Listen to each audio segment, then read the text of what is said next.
Those entering life cycle year 6, which is vision and acceptance, you're going to be challenged in the realms this year of self-worth. You're going to have days sometimes where you feel like you're the absolute best, and other days where you feel like you're the absolute worst. But you're also going to have a very good ability to see flaws and values within society and within others. So you may be critical of others, but also receive a lot more criticism this year.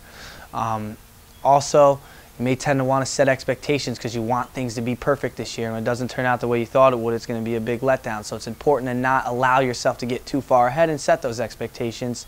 Try to find ways to balance out worth and find worth in many different outlets.